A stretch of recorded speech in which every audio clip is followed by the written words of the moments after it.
It's a good excuse to talk about Jamal Musiala because we were talking off air. We've got a tremendous, amount of very gifted teenagers right now. Florian Wirtz and Camavinga and whatnot. But what strikes me about this guy Musiala is what makes him special isn't those attributes of like a teenager with, he's got the tricky dribbling and the athleticism and whatever. And no, he's so smart. I mean, he's really, really clever, really mature. He does not look like an 18-year-old. And I thought he was brilliant in this game. He's been brilliant before this season. At what point does Nagelsmann just kind of have to start him every game?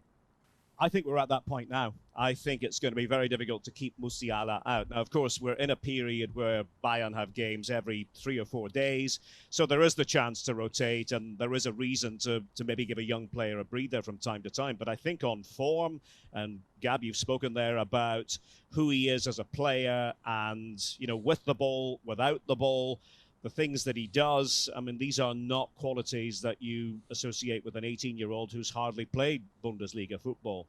So I think we are going to see him even more. And I think Nagelsmann's comments after the game reflected that. And so, it's pretty good when you have players like Gnabry, when you have Sané, who admittedly has had a poor start to the season, but has kicked on in the last week or so, helped by the national team contributions. When you have Coman, how do you fit in all these players? Yeah, so whose place does it take? I can answer that right now. For me, you know where his best position is for me? It would be behind Lewandowski. And I've said that to you before, 100%. Yeah, there is a school of thought that says there's no need to worry about Thomas Muller's replacement. Muller now, 32 years old. He's already there. It's Musiala. In a couple of years, when Thomas is ready to, go back to pasture, then you just stick Musiala in there. And I get that. But for now, when I look at these wingers, I know Sané was on the different wing this time around. Yeah, and he did okay. To the left. I just see him more as an impact sub. I just don't know that he can harness his talent for 90 minutes. He just hasn't done it in so many years. And the club invested a lot of money in him. For me, and Coleman is injured. I don't know if he's back now, but he just seems to be injured all the time. He has a few issues. To me, it seems pretty clear that the best 11 is Gnabry and Musiala right now on the wings, as I see it. And even then, I know Gnabry, I kind of feel has been slightly up and down. I feel like a lot of the stuff that, he's a great player, but he's had his injuries at his moments. For me, it's all downhill from them for him there. I wanted to ask you a little bit about the back line, because I think some people had that. You talked about how Nagelsmann liked the three. He's tested the three. Obviously, if you have Pavard, who's a center back impersonating a right back, and then you've got Davies on the other side, it is the logical solution to go to a back three. Although with Lucas Hernandez always injured, with Upamecano just arriving. He's back. He started this game, but he's back for like another 2 games. No, he will be back forever now. Yeah, he'll never get hurt. Yeah, he's the bionic man all of a sudden.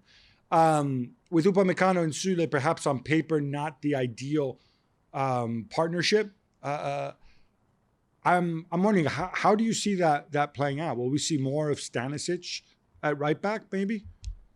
He's been a pleasant surprise, young Stanisic, and he's given them an option there at right back. Maybe an option for right wing back as well, because I think, Gab, the one problem with a back three for Bayern at the moment is there's not a natural right wing back. You could imagine Alphonso Davies as a natural. Well, there is, but they need him in central midfield, and his name is Joshua Kimmich. But yeah, of course. But that's not going to happen. And certainly Nagelsmann doesn't want that to happen. And this is why there was all the talk right at the end of the transfer window about maybe Bayern should have a better option for right wing-back. And even Jonas Hofmann, who's not really a natural right wing-back but has played there, could have helped them had they made the move for him.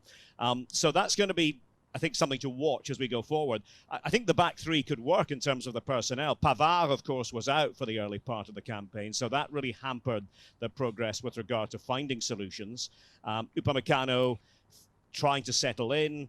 Lucas Hernandez, another player who was injured at the start of the season. They really see him as somebody who should be playing a lot in his preferred central defensive position, left-hand side of the back. It's only for France we're like, TJ Deschamps makes a play. Shush. It's just, he can do a really good job there too. Don't listen to him, Derek. Don't listen.